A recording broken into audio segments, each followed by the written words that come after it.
cijenjeni poštovani muftija, cijenjeni direktore medrese, glavni imame, kolega Ababa, brati i sestre, dragi moji hafizi, assalamu alaikum. Zaista sam sretan da sam danas prisutan hafiz koji zove ovog mladog hafiza. Kada mi je neki dan preporučeno i ponuđeno da budem izaslanik Kristu nema na ovoj hafizskoj dobi, nisam mogao da odbijem, iako moje godine ne dozvoljavaju više daleke pute. Ali nisam mogao da odbijem jer ovaj momak je zaista bio više nego vrijedan. Ja sam negde iza rata predsjednik ove hafizske komisije, negdje 95. postavljen. A i prije rata sam bio u tim komisijama, kada je bio hafizski amin predsjednik. Ali moram reći da je ovaj momak jedan od onih koji je najbolje zadovoljio ovu komisiju. Zato dozvolite mi da vam prenese selame Resulene, njegove čestitke, a i ja upućujem najiskrenije čestitke ovom malom momku, njegovom hafizu, našoj dragoj medresi i roditeljima, da su ga rodili i odgojili. Imaju čim biti ponosni. Kaže se u jednoj predaji da će hafizi na kijametskom danu imati tač na glavi i taj tač će prenijeti na svoje roditelje, blago njihovim roditeljima. Već Lema kaže, danas je ustavni, možda je bio ovdje, jer Tramčka medresa promira 31. i 2. hafiza. Evo i naša medresa, kaže Bova, ide tim putem. Ja mislim da ovo 5 ili 6 hafiz medrese. I da naše medrese ništa drugo nisu radile, nego da su izvele i promovirali ovoliki broj hafiza, imaju rata da se ponose i da opstoje. Hafiz je velika stvar, a i velika odgovornost. Sve diplome koje čovjek u životu stekne, stavi na rasku ili u čekmeđu pa da ključa. I može da je nikad ne vidi više. A hafiz svoj diplom mora svaki dan prelistati. Ako to ne prelista, izgubit će. I zato to je najčasniji poziv i najodgovorniji. A nema ništa ljepše nego baviti se Kur'anom. Zapamte.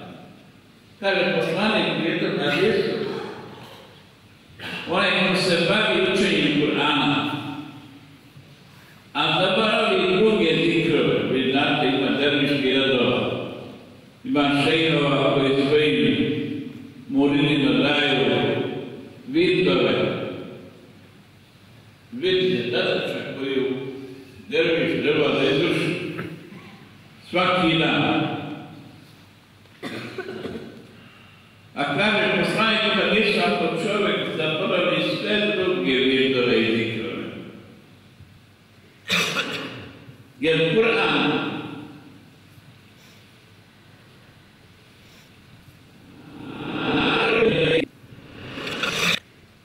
je uputa Allahova, milost Allahova i stup čovjeku na koga se može osloniti.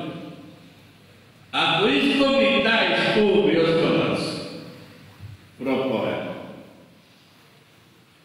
Evo na kraju sure Taha Allah kaže Adam a.s. njegove ženi i šeitane koji su skupo bili u džennetu, znamo. Pa je on uspio da prevari Adam a.s. i Havu da je navede da probaju jednu voću koja je bila zabranjena. Kad su to radili, kaže im Allah i te svi skupa na zemlju. I ti šeitan, i ti Adam, i ti Havu. Ali onda će to uputa. Pa onaj ko bude slijedio uputu, neće nikad nalutat i neće nikad osjetiti tegobu života. Braćo i sestre, ako hoćemo da lagano živimo, da uživamo u životu, držimo se ovog upute. To je Kur'an. To je najbolji oslonac. Kaže dalje Allah u ovoj suri da ko napusti tu uputu, ko okrene glavu od te upute, ko je baci za leđa, imat će težak život.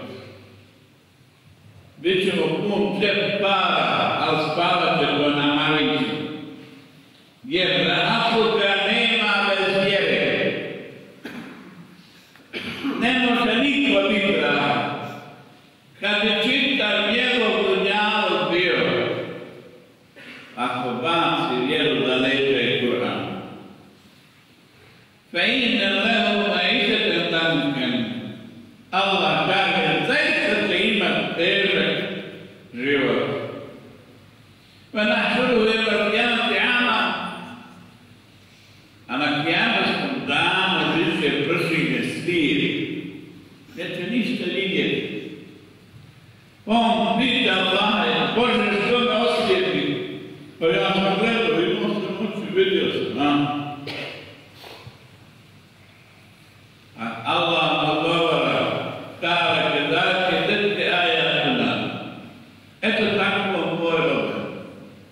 Mi smo ti dali naše ajete, pa si ih zaboravio. Kako i mi tebe danas zaboravljamo. Na drugom mjestu kaže Allah da nam ko bude slijep na ovom svijetu i na ovom će biti slijep. A nije to slijepac ovaj što mi vidimo fizički da to bi biti. Ko ne bude vidio istinu, taj je slijep. Ko ne bude imao imana u svom srcu, to je slijepac taj. Zato je baviti se Kur'anom najveća čast, braće i sestre. I to je ona hrana duševna. To je ono što čovjeka drži usta. Zato zaista sam ponosan na ove mladiće. Iako se išao nadam Allahove milosti, uspio sam da kao profesor medrese izvedem 5 hafiza. I mislim da je to, ako Bog da zaloga kod Allah, jer ja polako svoj život privodim kraja. On je tu negdje, što kažu još 3 dana spajljen. I od svega što sam uradio u životu. A bio sam uglavnom vezan za vjeru. Ako vam kažem da sam preko 800 djece uveo u Kur'an, kao malo, preko 800. Dakle, bavio sam se uglavnom čitav život Kur'ana I evo mi Allah dao nagradu, hvala velika, da i ove zadnje dane provodim oko Kur'ana, preslušavam naše momke i djevojke. I danas dvojice njih polažu kips u Sarajevu, komisije rade. I da vam kažem, Kur'an je nam dizao svakom pogledu. Jedan od tih kandidata 52 godine ima i polaže kips. Pazite, 52 godine. Obično dijete može. Ali to je Kur'anska muđiza. To je jedina knjiga koja se može naučiti na prvi. Nema drugih knjiga. I vama preporučujem što više se bavite Kur'anom, što više učite Kur'an. Kaže poslanik i završeno. Eksiru likadu braniti bojutiku.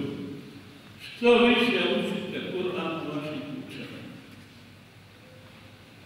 Jer kuća u kojoj se uči Kur'an, u njoj se dobro povećava, a zlo smanjuje. Kur'an je vatrogasac da ne valja stvari. On gasi sve što ne valja. A kuća u kojoj se ne uči Kur'an, u njoj se dobro svaki dan sve smanjuje, a zlo povećava. I život te porodice, kaže poslanik, postaje težak. Vrlo težak. Zato smo svi sretni da imamo Ahmeda, koji će svaki dan otvoriti svoje diplomu, da vidiš da u njoj piše, da je ponovi. I još jedno najiskrenije čestitke naše medrese koja je opravdala svoje postojanje i ponovo otvaranje. Međuislamske zajednice u Mostaru, u Muftijevičkom Mostarskom islamskoj zajednici